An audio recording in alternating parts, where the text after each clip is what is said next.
హన్మకొండ బీసీలు నాది పెద్ద కులం నీది చిన్న కులమని కులాల వారీగా విడిపోకుండా ఒక తాటిపైకి వచ్చి ఉద్యమించాల్సిన పరిస్థితులు నెలకొన్నాయని వర్ధనపేట మాజీ శాసనసభ్యులు the weavers welfare trust board chairman Vannala Sriramulu అన్నారు. మధ్యప్రదేశ్ రాష్ట్ర ప్రజా ఆరోగ్య మరియు సాంకేతిక శాఖ ప్రిన్సిపల్ సెక్రటరీ సీనియర్ ఐఏఎస్ అధికారి పరికపన్ల నరహరి, ప్రముఖ న్యాయవాది పృథ్వీరాజ్ సింగ్ సంయుక్తంగా రచించిన ఓబీసీల పోరుబాట పుస్తక సమీక్ష సదస్సును ఈ నెల 20న హరిత కాకతీయ కాన్ఫరెన్స్ హాల్లో the weavers welfare trust board సౌజన్యంతో జన అధికార సమితి ఏర్పాటు చేశారు. మీరు యునైటెడ్గా లేకుంటే ఎప్పుడు కూడా ఉన్నత వర్గాల వాళ్ళే పరిపాలించే అవకాశం ఉంటుంది. కాబట్టి యునైట్ కావాలి, ఈ రిజర్వేషన్స్ మీ కొరకు పెట్టమని ఆయన ఉద్బోధించినటువంటి విషయాన్ని మర్చిపోదు. తర్వాత ఇవాళ మన యొక్క సదస్సులలో బీసీ నాయకులను హైదరాబాద్లో తిట్టి ఆ విధంగా చేసేటువంటి కార్యక్రమం అసలే వద్దు. మనం అందరూ యూనిట్ అయితే వాళ్ళే పక్కకు పోతారు. కాబట్టి ఎవరిని తిట్టి ఎవరిని నిందించేంత మాత్రమే మనం అధికారంలోకి రాలేదు. మనం పాజిటివ్గా మనం అందరం కలిసి ఉండాలనే ఆలోచనతో ముందుకు పోతే కార్యక్రమంలో మనం విజయవంతమయ్యేటువంటి అవకాశం ఉంటుంది. శ్రీ నరహరి గారు ప్రిన్సిపల్ సెక్రటరీ వారు మధ్యప్రదేశ్ ఉన్నారో ఇచ్చినటువంటి కార్యక్రమాన్ని కూడా తెలిసి మధ్యప్రదేశ్లో చేస్తా ఉన్నారు. ఇవాళ వారు ఈ బాధలను అనుమతించి ఈ పుస్తకాలు రాసింది. కాబట్టి మనం అందరం కూడా యునైటెడ్గా మనం అన్ని కులాల వాళ్ళం బీసీలను ఆ యొక్క ఆలోచనతో రేపు జరగబోయేటువంటి సదస్సు 25వ తారీఖు బీసీ మేధావుల సదస్సు, ముఖ్యంగా మేధావులు ఎక్కువమంది ఈ సదస్సులో డాక్టర్లు, ప్రొఫెసర్లు, లెక్చరర్లు, అదేవిధంగా గ్రాడ్యుయేట్స్, టీచర్స్ అందరూ కూడా దయచేసి 10 గంటల నుంచి 1 గంట జరిగేటువంటి కార్యక్రమంలో మీరందరూ పాల్గొనాలి. తర్వాత లంచ్ అయ్యాక వెళ్ళిపోవాల్సినటువంటి మీకు మనం చేస్తూ ఉన్నాం. ధన్యవాదాలు.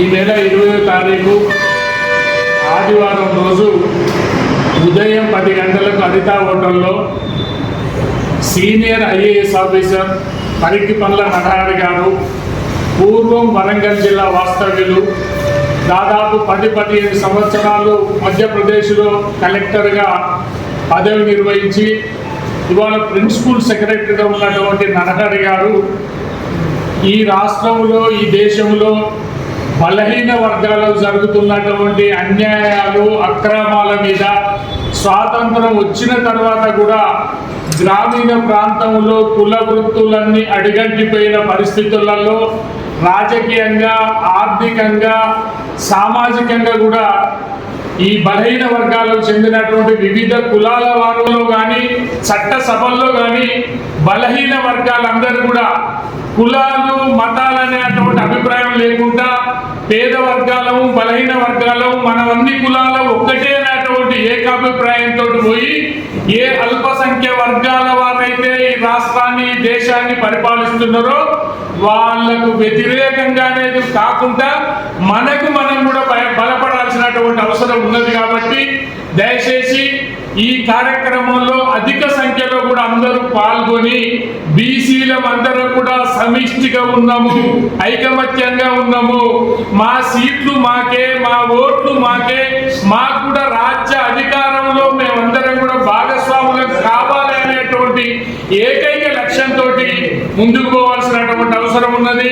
విద్యాపరంగా కానీ, వ్యాపార పరంగా కానీ, రాజకీయంగా కానీ, సామాజికంగా కానీ, ఆర్థికంగా కానీ అన్ని రంగాల్లో ఎదగడానికి సమిష్టిగా కృషి చేయాల్సి మొదలు పెడితే ఇప్పటిదాకా ఈ రాష్ట్రంలో, ఈ దేశంలో బలహీన వర్గాలకు జరిగినటువంటి అన్ని విధాల ఒక రకంగా చూస్తే ఐఏఎస్, ఐపీఎస్, జడ్జీలు, లేకపోతే మంత్రివర్గాలలో, శాసనసభ్యులు, శాసన మండలిలో, స్థానిక సంస్థల్లో ఏ రకంగా బలహీన వర్గాలకు అన్యాయాలు, అక్రమాలు జరుగుతున్నాయో కళ్ళకు కట్టినట్టు వారు పుస్తక రచన చేసింది. కాబట్టి వారి యొక్క సందేశాన్ని కానీ, ఆ రోజు వచ్చే ఇతర కుల పెద్దల సందేశాన్ని కానీ మీరందరూ కూడా పాల్గొని ఈ కార్యక్రమాన్ని విజయవంతం చేయాల్సిందిగా మా తరఫు నుంచి మేమందరినీ కూడా in respect of party, A party అనేది లేదు, ఏ కులం అనేది లేదు, బలహీన వర్గాలందరూ కూడా అధిక సంఖ్యతో పాల్గొని ఈ కార్యక్రమాన్ని విజయవంతం చేయాల్సిందిగా మీ అందరికీ మరొక్కసారి విజ్ఞప్తి చేస్తున్నాం.